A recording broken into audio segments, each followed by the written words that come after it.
S'il est un pays dont on ne s'attend pas à entendre parler lors du procès des dignitaires nazis et des artisans de la solution finale à Nuremberg en 1946, c'est bien de la Suisse. Pourtant, lorsque le ministre de l'économie et grand argentier d'Hitler, Walter Funk, est sommé d'expliquer comment il est parvenu à financer l'effort de guerre du Reich, il lance une petite phrase qui sonne comme un réquisitoire. C'était très difficile de payer en or, parce que les pays avec lesquels nous avions toujours des relations commerciales avaient mis en place un embargo sur l'or. Il n'y a qu'en Suisse que nous pouvions faire des affaires en échangeant de l'or contre des devises étrangères. Relire la Seconde Guerre mondiale sous l'angle de l'économie, c'est montrer, pour la première fois, la Suisse au cœur des finances du Reich. Quel a été le rôle de la Suisse pendant la Seconde Guerre mondiale? Sa banque centrale a-t-elle vraiment favorisé le Troisième Reich par ses achats d'or massifs? Rarement un sujet a été à ce point documenté, rarement des archives ont été aussi travaillées, et malgré tout, cette histoire reste largement occultée. Dès 1943, Anthony Eden, le chef du Foreign Office britannique, porte une lourde accusation à l'encontre de la Suisse. Chaque franc de matériel de guerre exporté par la Suisse vers l'Allemagne prolonge la guerre. Le Reich n'aurait pas survécu à partir de 1943-1944 sans la machine à laver que constituait la Banque nationale, sans le recel actif de la Banque nationale et d'autres banques en faveur du Reich. La Suisse a-t-elle réellement été le petit pays neutre que l'on croit, cerné de toutes parts? Si vous regardez une carte de l'Europe en 1942, vous constatez la domination incroyable du régime nazi et de ses alliés. Et au milieu de ce vaste empire, on peut distinguer une petite île de neutralité. Et cela soulève une question mystérieuse. Pourquoi la Suisse n'a-t-elle pas été envahie par l'Allemagne nazie? La Suisse a-t-elle utilisé son économie comme une arme pour parvenir à rester en paix? A-t-elle vraiment été le banquier du Reich?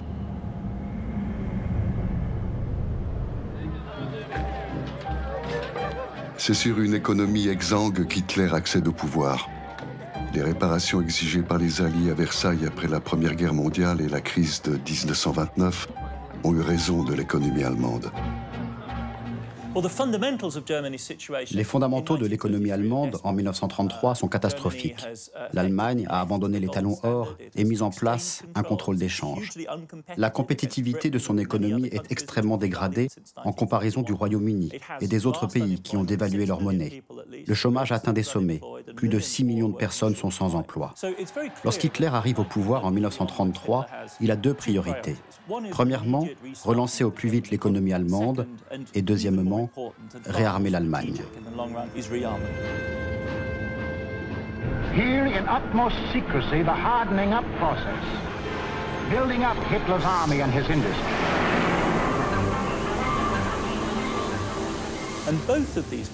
Et ces deux objectifs font face à un obstacle majeur, la pénurie de devises étrangères. C'est une question cruciale. À mesure que l'industrie allemande redémarre, il lui faut de plus en plus de matières premières. Or, celles-ci doivent être importées de l'étranger, donc réglées avec des devises étrangères. À part son charbon, l'Allemagne ne dispose d'aucune matière première. Elle est dépendante de ses importations pour son gigantesque effort d'armement. La politique de réarmement, qui engloutit plus de la moitié de toutes les dépenses publiques de l'Allemagne depuis le début des années 30, assèche le stock d'or et de devises étrangères de la Reichsbank.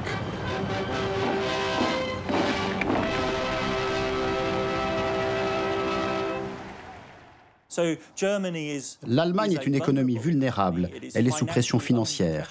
C'est une société qui s'inquiète en permanence de savoir où elle va trouver les devises et l'or nécessaires pour régler des importations cruciales.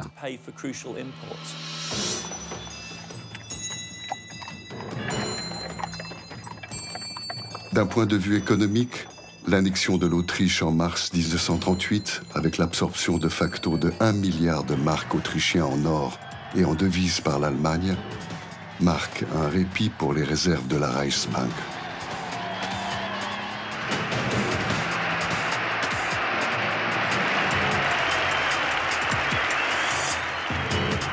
La tension sur l'économie allemande des importations de matières premières se lit dans chaque épisode de la chronique du Troisième Reich. Ainsi en est-il de la tragique nuit de cristal en novembre 1938, le pogrom au cours duquel une centaine de Juifs sont assassinés, des dizaines de milliers déportés, 191 synagogues incendiées, des milliers de commerces et d'entreprises saccagées. Cet événement dramatique dans l'histoire de l'Europe montre que rien n'arrête ce régime, qu'il ne respecte aucune loi, refuse les standards de la civilisation occidentale. 3 jours plus tard, Göring préside une réunion sur les conséquences de la nuit de cristal. Croyez-le ou non, le principal sujet de discussion est le coût financier des milliers de vitrines brisées. Göring déclare même qu'il aurait préféré voir 200 juifs assassinés plutôt que de consacrer de précieuses devises à l'importation de nouvelles vitrines de Belgique.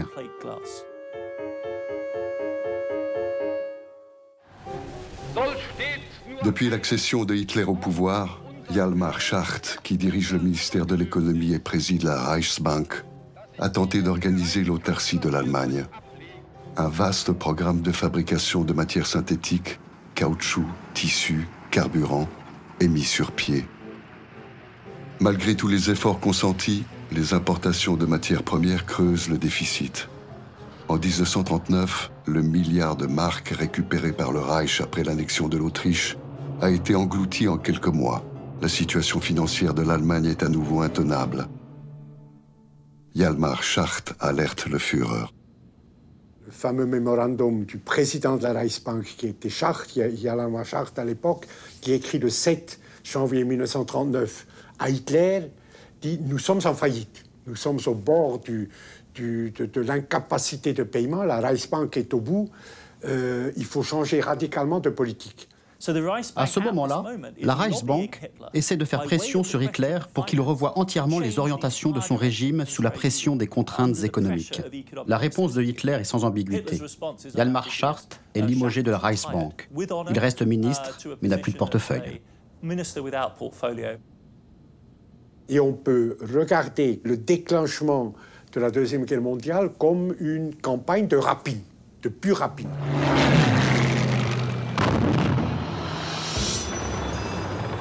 Hitler entame sa blitzkrieg. La guerre est claire. C'est la seule stratégie de conquête possible pour une armée qui manque à ce point de ressources et qui cherche à en acquérir. En 1939, l'armée allemande vit en pleine précarité.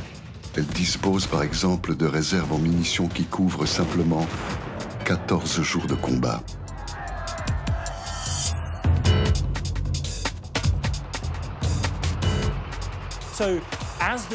Quand l'armée allemande envahit les Pays-Bas, la Belgique, la France, le Danemark, les banques centrales de ces pays deviennent des objectifs prioritaires.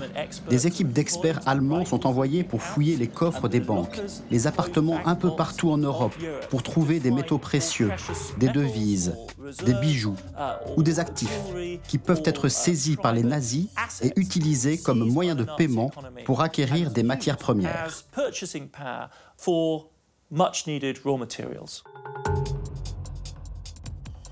Dans les banques centrales de toute l'Europe, l'Allemagne nazie fait main basse sur 83 tonnes d'or autrichien, 3 tonnes et demie d'or tchécoslovaque, 132 tonnes d'or hollandais, 4 tonnes d'or luxembourgeois, 180 tonnes d'or belge.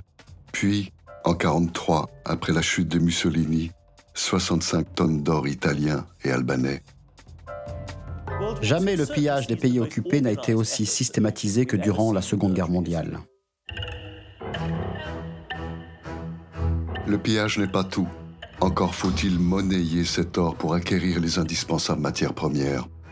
Et qui donc peut changer cet or pour le Reich, au nez à la barbe des Alliés?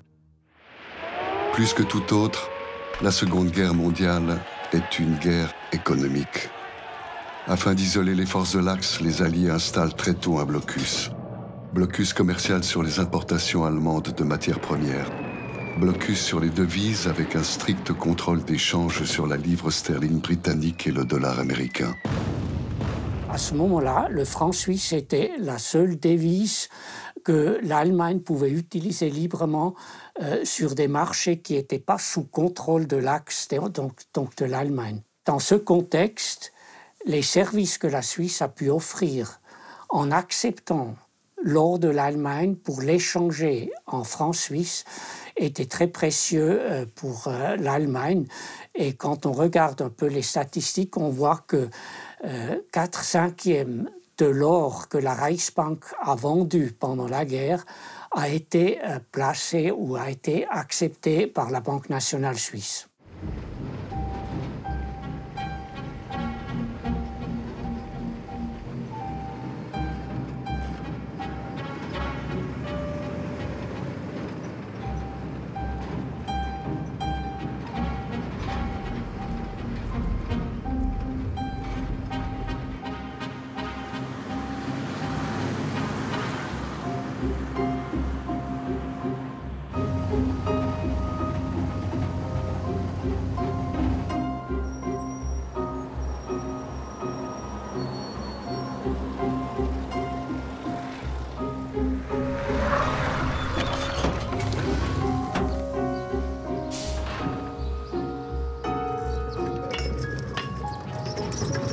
Au fur et à mesure que la Wehrmacht conquiert les 2/3 de l'Europe, eh bien, il y a des quantités d'or qui arrivent, estampillées Reichsbank, mais qui est évidemment très suspectes. Donc, tout d'un coup, on se rend bien compte qu'il y a des réserves d'or qui viennent d'Allemagne qui n'existaient pas avant le début de la guerre. Ça pose immédiatement des questions, et ça, tous les directeurs de banques centrales le savent.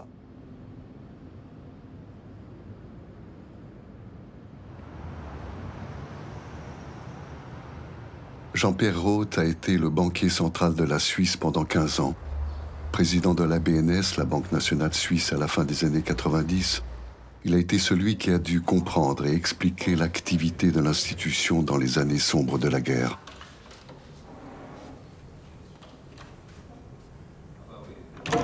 On s'était interrogé de savoir quel était le stock d'or allemand avant la guerre.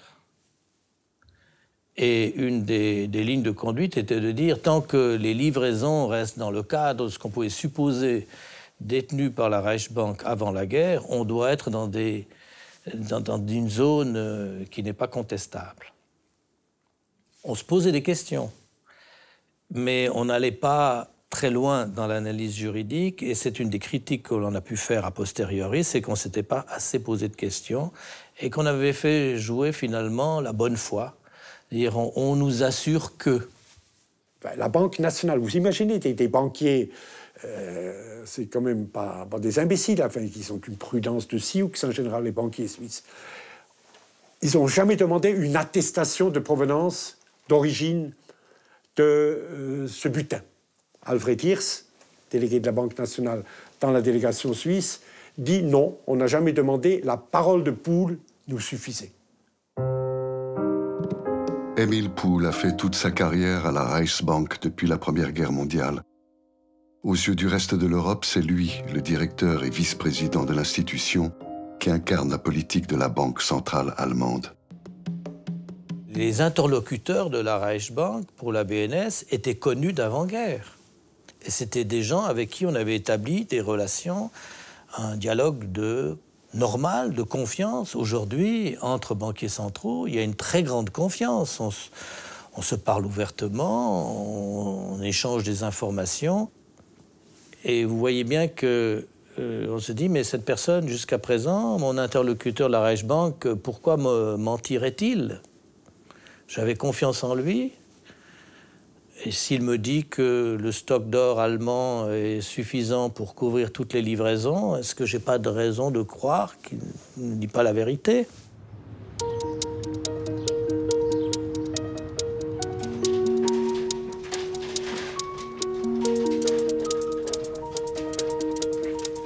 Les 7 étages anti-atomiques du sous-sol des archives fédérales helvétiques, tout comme les archives de la Banque nationale suisse, ont été passés au peigne fin par l'historien Marc Pernoud.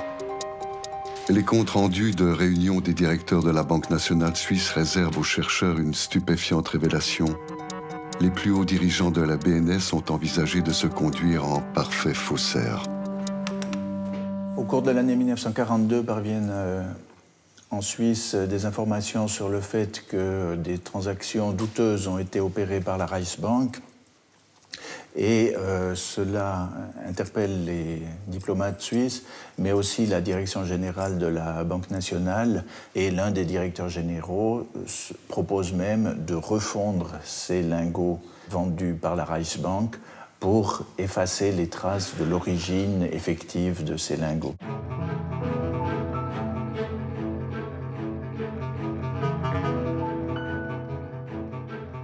Longuement discutée, la proposition de fondre ces lingots venant d'Allemagne pour en effacer toute trace d'origine est finalement ajournée par la direction générale pour bien en évaluer les risques. Mais on ne l'a pas fait. Oui, on n'a pas fait, on attend. On n'a pas fait. Ça n'a pas été fait. Parce qu'on se disait, est-ce qu'il y aura un problème qui va se poser? Mais on l'a pas fait. Donc, très clairement, les choses ont été extrêmement graves s'il y avait eu des manipulations de ce type-là. Ça n'a pas été fait. Comment la Reichsbank à Berlin perçoit-elle le rôle de son banquier suisse? Comme un partenaire essentiel. On en trouve la preuve dans un rapport interne rédigé en juin 1943, dans lequel Walter Funk, le ministre de l'économie allemande et président de la Banque centrale, déclare « On ne pourrait pas renoncer, même pour 2 mois, à la possibilité d'effectuer des transactions en devises en Suisse, en particulier l'échange d'or contre des devises convertibles. » Depuis les premières livraisons de 20 tonnes d'or en 1940, les convois de la Reichsbank à destination des coffres de la Banque nationale suisse augmentent rapidement d'année en année. 1943 marque un sommet. Ce sont alors 120 tonnes d'or qui arrivent de Berlin. Au total, près de 345 tonnes d'or entrent pendant la Seconde Guerre mondiale dans les coffres de la BNS à Berne.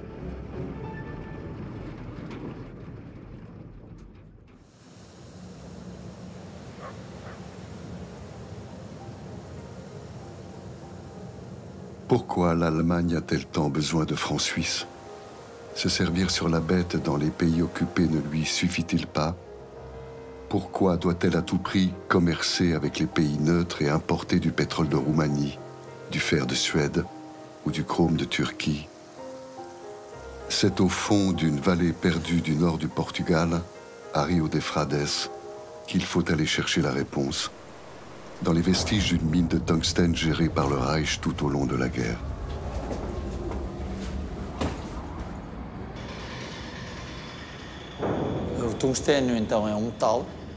Le tungstène est un métal dont les principales propriétés sont de résister à de très grandes températures, aux frictions et aux chocs. Depuis l'invasion de l'Union soviétique, l'Allemagne n'avait réussi à trouver du tungstène qu'au Portugal et en Espagne. Cela signifie que si les Allemands perdaient ces sources d'approvisionnement, ils couraient le risque de ne plus avoir la possibilité d'acheter cette matière première et donc d'interrompre la production de blindage, de munitions et de machines-outils.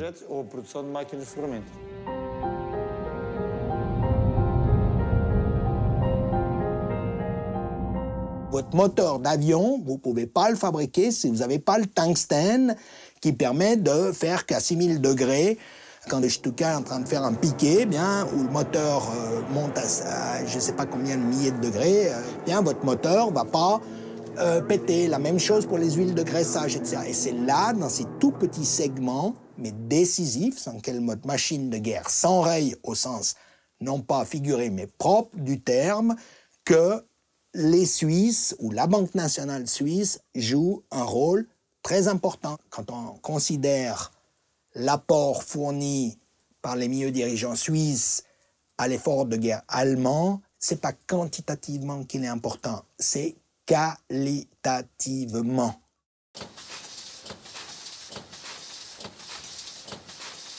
Sous la pression des Alliés, les pays neutres européens dans lesquels l'Allemagne acquiert ses matières premières refusent d'être payés en or volé par le Reich.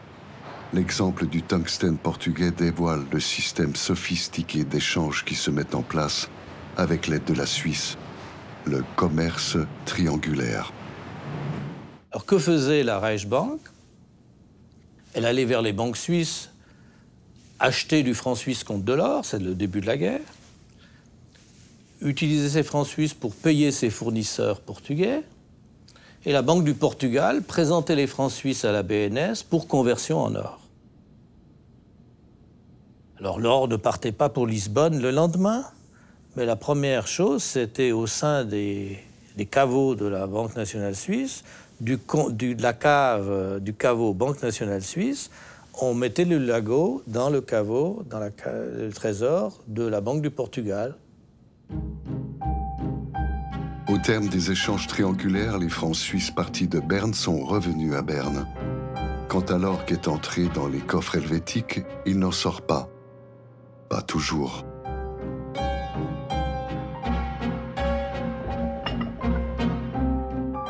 Mais encore une fois, les responsables suisses ne s'occupaient quand même pas trop de cette question, tout simplement en justifiant l'acceptation de cet or par le droit international. On disait en interprétant le droit international de sorte que celui-ci permet aux vainqueurs dans des guerres de mettre la main sur les stocks d'or de la Banque centrale des pays occupés. Les archives de la Banque nationale suisse livrent précisément l'état des discussions et des connaissances des membres du directoire de la Banque centrale. Gottlieb Bachmann est alors le président du comité de banque et Paul Rossi, le vice-président de la banque en charge des opérations sur or. Voici leurs échanges lors d'une réunion d'août 1943. Il convient ici de distinguer deux questions. D'une part, savoir si nous voulons accepter de l'or, et d'autre part, si nous pouvons accepter, sans examen, l'or qui nous est offert, même si nous soupçonnons qu'il pourrait s'agir d'or acquis de manière illégitime. Mais jusqu'ici, la Banque nationale n'a reçu aucune information selon laquelle les Allemands auraient volé de l'or.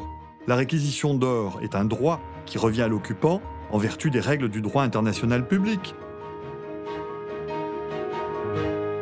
Donc c'est une attitude qui fait qu'ils ne prennent pas conscience de la rupture dans la normalité qu'a impliqué le régime nazi et qui fait qu'on ne pouvait plus traiter avec des banquiers centraux qui avaient été nommés par Hitler de la même manière qu'on travaillait avec des banquiers centraux des autres États démocratiques. Je suis neutre, donc je dois commercer avec l'Allemagne parce que je commerce avec les Alliés. Tu vois, il y a presque une fatalité. Hein, nous ne pouvons pas refuser de l'or allemand si nous acceptons de l'or des Alliés, parce que nous sommes neutres. Ça, on ne réfléchit pas plus loin et on fait les opérations qui sont réclamées par le capitalisme, le business, tel qu'il le réclame dans les temps normaux. Et qu'est-ce qu'une entreprise fait dans les temps normaux? Elle essaye, c'est ça sa rationalité d'être, et c'est ça un bon capitaliste, et c'est ça à la limite même un capitaliste moral, c'est quelqu'un qui saisit les opportunités qui se présentent. Bien, sans se poser de questions.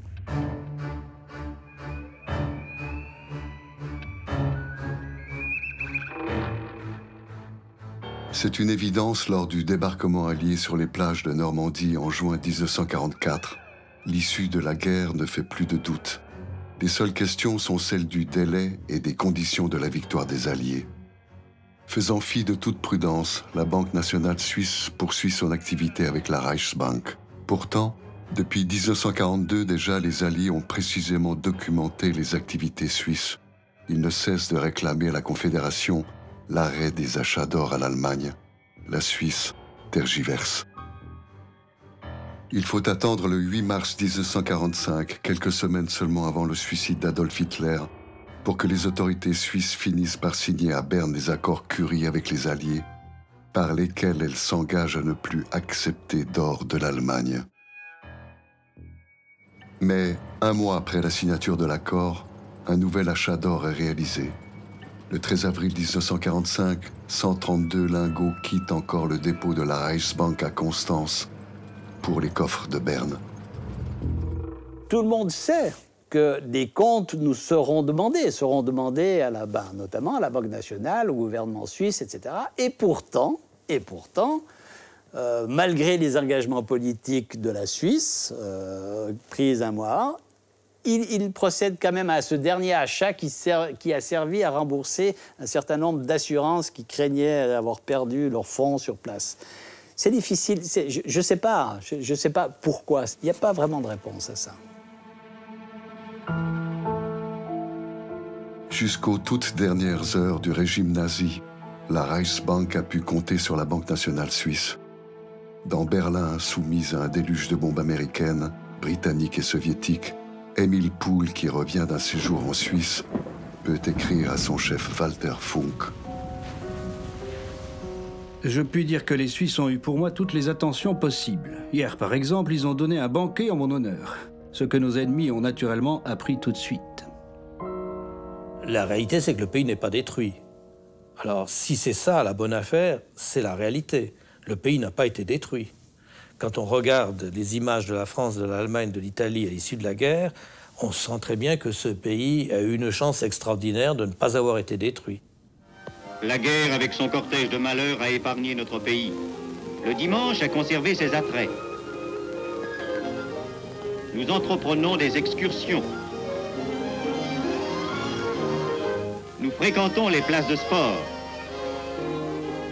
Notre jeunesse respire la santé. Nos champs, nos jardins ne sont pas dévastés. Nos troupeaux sont intacts. Nos villes mènent une existence paisible. Bon, on a beaucoup utilisé quand même à l'époque la plaisanterie de Brecht, je crois, qui disait que Hitler n'avait aucun intérêt à attaquer la Suisse parce que qui attaquerait son propre coffre-fort ? Occuper la Suisse n'avait pas d'intérêt pour l'Allemagne nazie. Pas seulement parce qu'engager des opérations dans les Alpes n'était pas une formidable option militaire, mais aussi et surtout parce que la Suisse était extrêmement utile comme entrepôt neutre au milieu de l'Empire nazi. La Suisse ne représentait pas un danger et était en même temps utile. Près de 400 tonnes d'or nazis ont été échangées par les banquiers suisses tout au long de la guerre. Rapporté au produit intérieur brut, cela équivaudrait aujourd'hui à 84 milliards d'euros. Quelle place les nations victorieuses peuvent-elles consentir à la Suisse dans l'immédiat après-guerre? C'est en accusé qu'une délégation helvétique est convoquée à Washington par les Alliés, en 1946, pour rendre des comptes sur le jeu trouble de la Suisse pendant la guerre. 68 jours d'âpres discussions débouchent sur un incroyable retournement de situation. La Suisse a donc dû accepter un paiement de 250 millions de francs en or. Ça correspondait à l'époque, en 1946, à 1,5% du produit intérieur brut, ou même moins. Donc, c'était une petite amende. Et puis voilà, les affaires étaient réglées. Ce qui est très important du côté suisse, c'est que les Suisses, la délégation suisse, obtient que c'est pour solde de tout compte. Parce qu'il faut savoir que les Hollandais n'avaient pas présenté de revendication à ce moment-là. Et sont venus après coup en disant « mais une partie considérable de l'or hollandais a aussi été volée, donc nous voulons réouvrir le dossier ». Et les Suisses pourront répondre « juridiquement, l'affaire est close ». Donc du côté suisse, c'est considéré, évidemment, officieusement, officiellement, on va dire c'est affreux, affreux, affreux, affreux. On a été étranglés par les affreux américains qui veulent nous tordre le cou, mais officieusement, on reconnaît que c'est un accord extrêmement avantageux pour la Suisse et que la Suisse s'en tire extrêmement bien. S'il est un endroit où la satisfaction de la délégation peut se lire ouvertement, c'est dans le rapport que l'ambassade suisse à Washington adresse à son ministère. Pour un petit pays de 4 millions d'habitants, d'avoir réussi en face de 3 grandes puissances à leur faire renoncer à une partie fort appréciable de leurs prétentions, cela représente presque un miracle diplomatique à mes yeux. Ah oui, l'amende était petite, on a bien négocié. Mais amende, il y a eu. Non, mais j'entends, je crois qu'effectivement, nos diplomates ont été extrêmement fort, si on veut. Très rapidement, le rideau de fer est tombé en pleine Europe et très rapidement, la place financière zurichoise est devenue de nouveau un enjeu et un allié indispensable du grand capital occidental. Et là, la Suisse a eu une chance incroyable d'échapper, encore une fois, à cette punition qu'il aurait, pas la Suisse, mais enfin les banquiers suisses, qu'ils auraient infiniment mérité.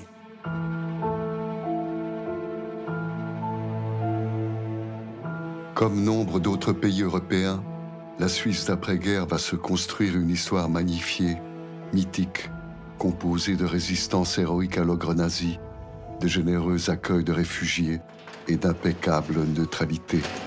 Elle peut, pour longtemps, enterrer ses secrets.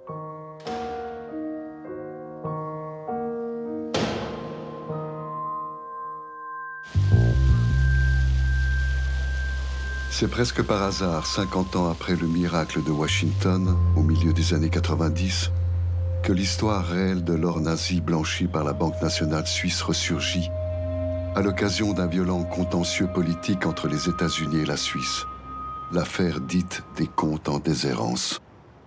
Ce sont des comptes qui ont été ouverts dans les banques suisses et éventuellement aussi dans des assurances suisses par des personnes qui souhaitaient fuir le nazisme ou qui étaient elles-mêmes des victimes du génocide nazi.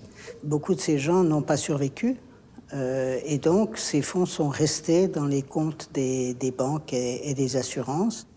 Ils se mettent d'accord, d'ailleurs, les banques, pour avoir une position commune. Et par exemple, ils se mettent d'accord pour que les personnes, les ayants droit ou les héritiers des ayants droit qui viennent réclamer ces comptes à leur guichet, on exige de leur part qu'ils présentent un certificat officiel de décès de la part de la personne de l'ayant droit du compte et des papiers qui prouvent qu'on est héritier de cette personne. Alors imaginez juste que si vous décédez et pour cause d'achat ou dans je ne sais quel camp d'extermination, les nazis, vous ne signez pas un certificat officiel de décès. Demander un certificat de décès pour quelqu'un qui a été assassiné dans un camp d'extermination est quelque chose qui manque sensiblement de sensibilité, justement. En 1996, le Congrès juif mondial s'empare du dossier et lance un appel aux quelques rescapés encore en vie et aux descendants des victimes de l'Holocauste, en évoquant la plus grande escroquerie de l'histoire. L'affaire prend une tournure politique avec l'entrée en lice d'Alphonse D'Amato, sénateur de New York et président de la commission bancaire du Sénat, lorsque l'administration Clinton déclassifie les archives américaines de la période de la guerre. Ce n'est pas une question d'argent, c'est une question de justice. Greg Rickman, qui était le bras droit d'Alphonse D'Amato, a mené les recherches historiques pour le sénateur. Pour les Suisses, il est Evil Boy, le diable. Il garde un souvenir très vif du mépris souverain des banquiers et des responsables helvétiques.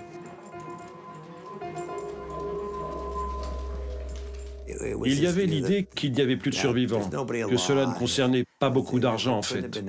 Nous l'avons découvert plus tard, mais les banquiers suisses considéraient l'argent qui se trouvait en Suisse comme une prise de guerre.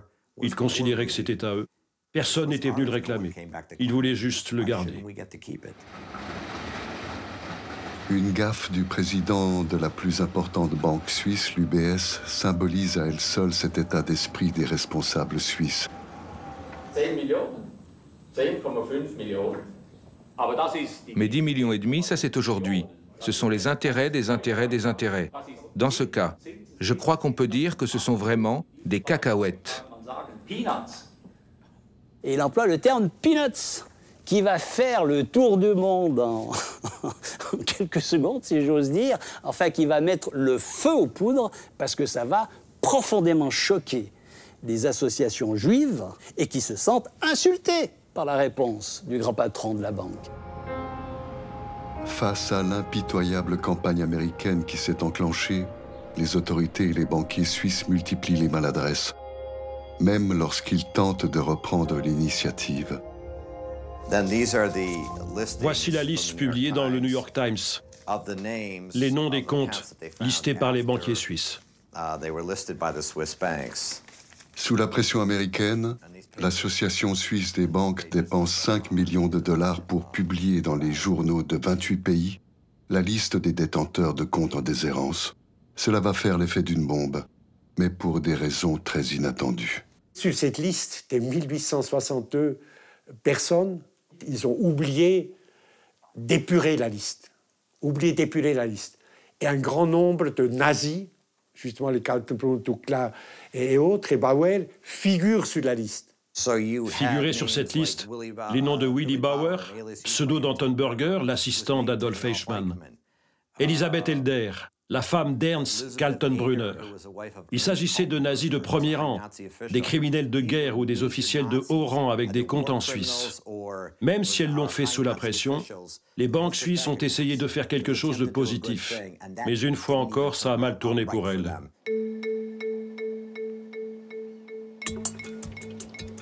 La publication de la liste des noms de détenteurs de comptes en déshérence aura une autre conséquence désastreuse pour les Suisses.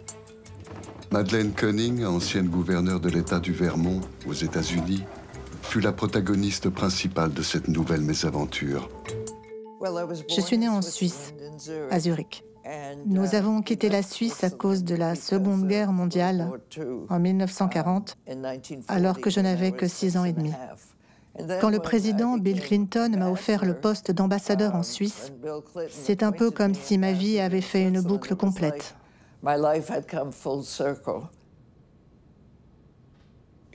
Un matin, j'étais à mon bureau en train de lire les journaux et en épluchant la liste, j'ai découvert le nom de ma mère, Renée May.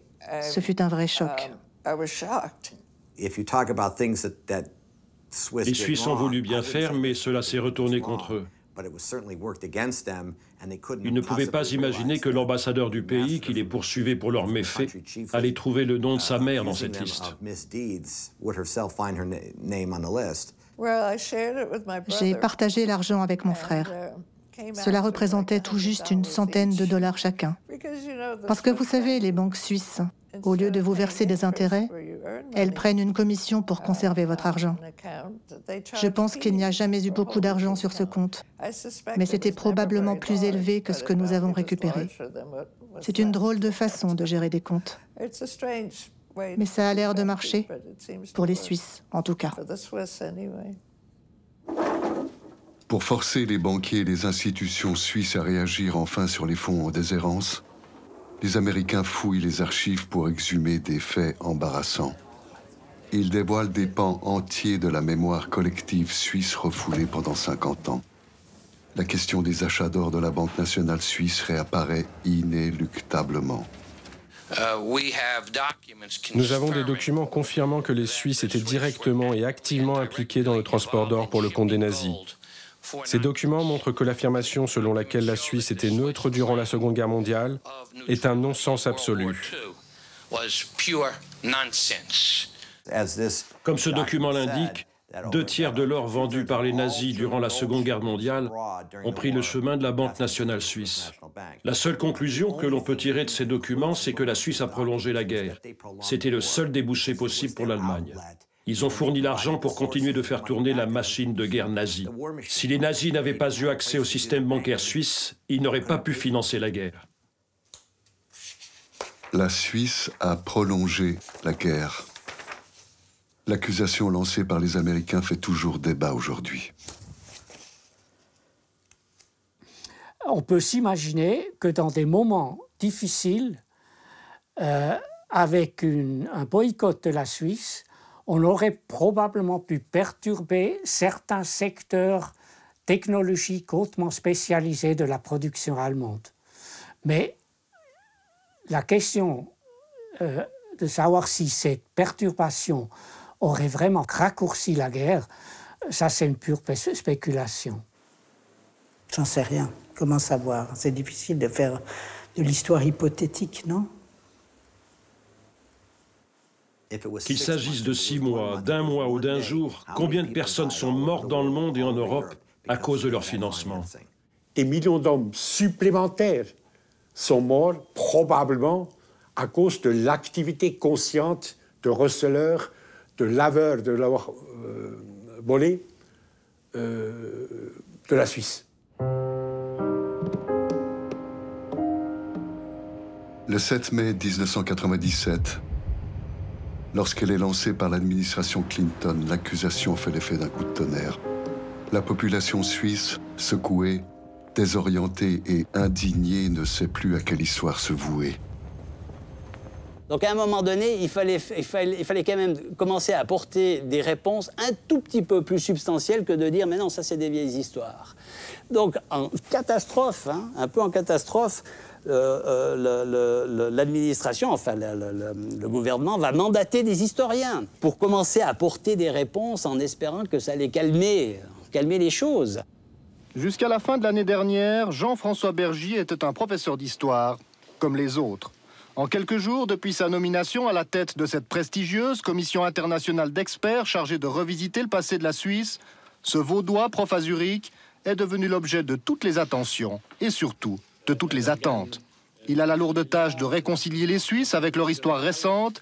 Il est aussi devenu un véritable acteur sur la scène politique.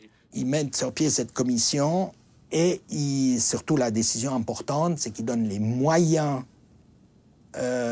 aux historiens de faire leur travail. Et quand je dis moyens, c'était la décision du Conseil fédéral de dire que les historiens avaient accès pendant la durée de 5 ans aux archives des sociétés privées en Suisse, de toutes les sociétés privées, c'est-à-dire y compris les banques. C'était donc à lever le secret bancaire pour les historiens pendant 5 ans. Alors voilà, ça commence à apporter des réponses, mais justement des réponses qui tendent à confirmer qu'en effet, il y a beaucoup de choses à dire et peut-être un certain nombre de choses à se reprocher. Les révélations succèdent aux révélations. Tout y passe. L'action des entreprises et des banques privées pendant la guerre, le rôle dérisoire de l'armée suisse face aux nazis, de même que la sacro-sainte politique suisse en faveur des réfugiés. C'est pourtant à nouveau dans le dossier de l'or nazi acquis par la Banque nationale suisse que le plus effroyable apparaît. Une partie de l'or nazi arrivait à la Banque nationale suisse. Un petit pourcentage, peut-être 6, peut-être 3 lingots contenaient de l'or dentaire. De l'or pris sur des victimes dans des camps de concentration en Pologne, à Auschwitz, à Lublin, à Majdanek. L'or était refondu à Berlin par la Reichsbank, puis envoyé à la Banque nationale suisse.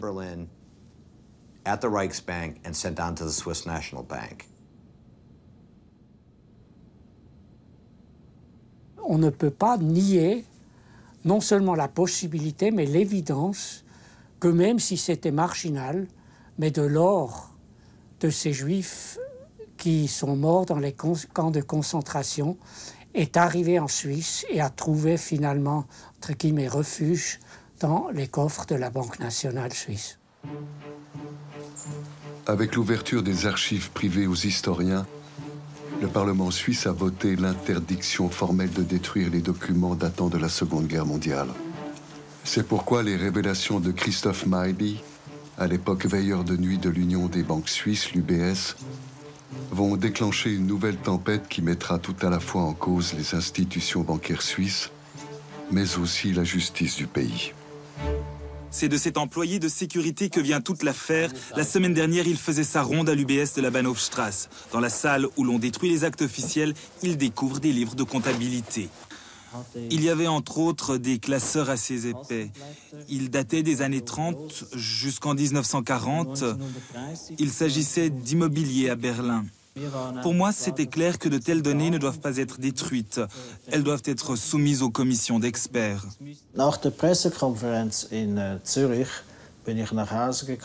Après la conférence de presse à Zurich, je suis rentré chez moi et il y avait en même temps la télévision sur le pas de ma porte et le postier qui m'apportait ma lettre de licenciement. Au même moment, le téléphone se met à sonner dans le salon. C'est un appel de Washington, de la commission d'enquête sénatoriale. La Maison-Blanche et le sénateur D'Amato m'invitent aux États-Unis pour raconter ce que j'ai vu.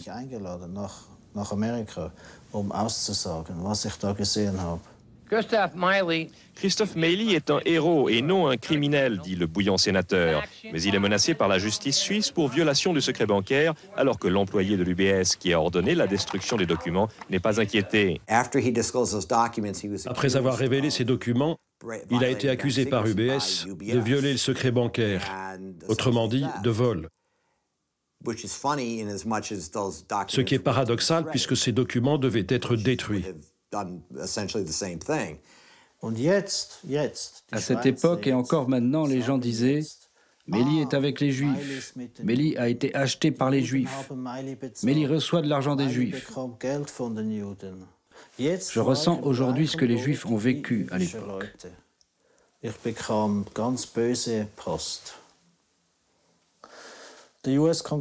Une loi a été édictée par le Parlement américain, une loi signée par Bill Clinton en personne.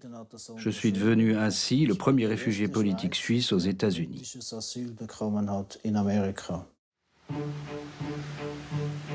Christophe Meili, paria dans son pays, devient un héros aux États-Unis. Dans leur partie d'échecs commune, les Américains sont résolus à faire plier les Suisses et menacent ses points les plus sensibles, ses fleurons industriels et ses banques. Face à la menace du boycott, les banques suisses ont compris que leur réputation allait être sérieusement ternie. Et les banques ont besoin d'une bonne réputation si elles veulent qu'on dépose de l'argent chez elles. Ça a vraiment été le point qui a dénoué la situation. Ça s'est clôturé par un arrangement, effectivement. Un arrangement où je dirais que les banques suisses ont certainement payé plus que ce qu'elles devaient, mais je ne les plains pas, elles ont fait suffisamment d'erreurs. Et comme on dit la fable de La Fontaine, cette leçon vaut bien un fromage, sans doute. Mais ils ont payé, les banques ont payé beaucoup, beaucoup plus, certainement, qu'elles ne l'auraient fait si les choses s'étaient déroulées normalement.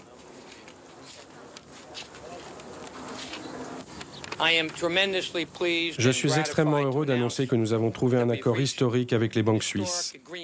Il apportera une justice morale et matérielle à ceux qui ont souffert pendant si longtemps et mettra un terme à ce problème dans le monde et en Suisse. L'accord porte sur un dédommagement de 1,250 milliard. Si vous pensez probablement aux intérêts cumulatifs depuis 50 ans, cette somme est ridicule. Mais enfin, elle a permis aux banquiers suisses de s'en tirer une deuxième fois à très très très bon compte.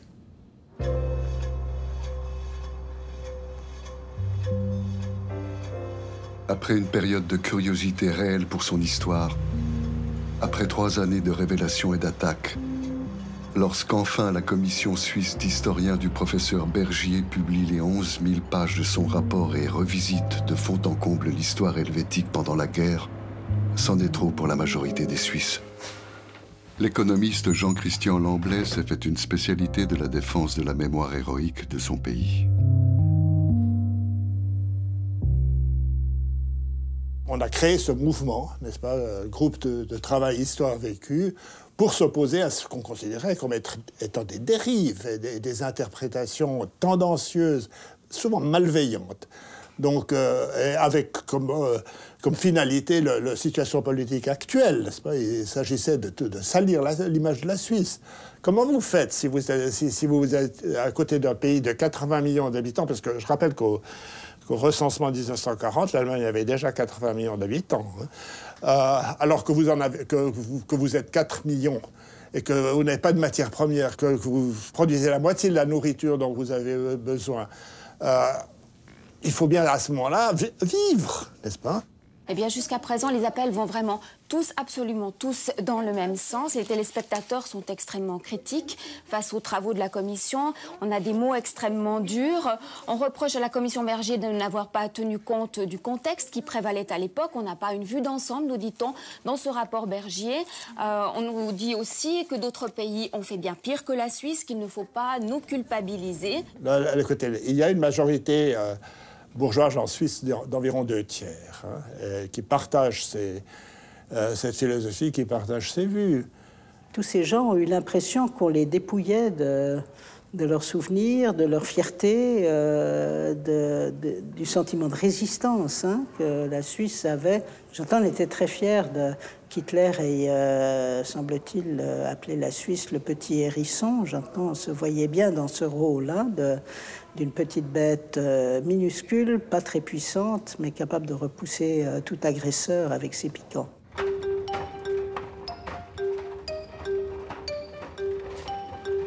Après des années d'exploration minutieuse des archives, après des mois de crise, de polémiques, de drame national, l'affaire se referme, en laissant fort peu de traces dans la Suisse d'aujourd'hui.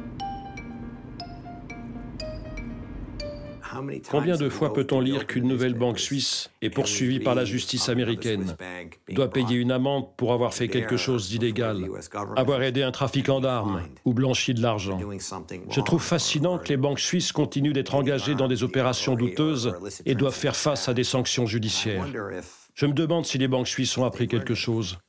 L'histoire, elle nous aide à nous poser les vraies questions. Celle de la morale en politique, celle du contrôle par l'État et par la société sur un fonctionnement économique qui, s'il ne vise que le profit, peut être amené à des choix regrettables. La Suisse est un pays passionnant, très complexe, très compliqué, mais qui demande à être libéré de son oligarchie bancaire. Et cela viendra, parce que là, l'insurrection des consciences est proche chez nous. Amen.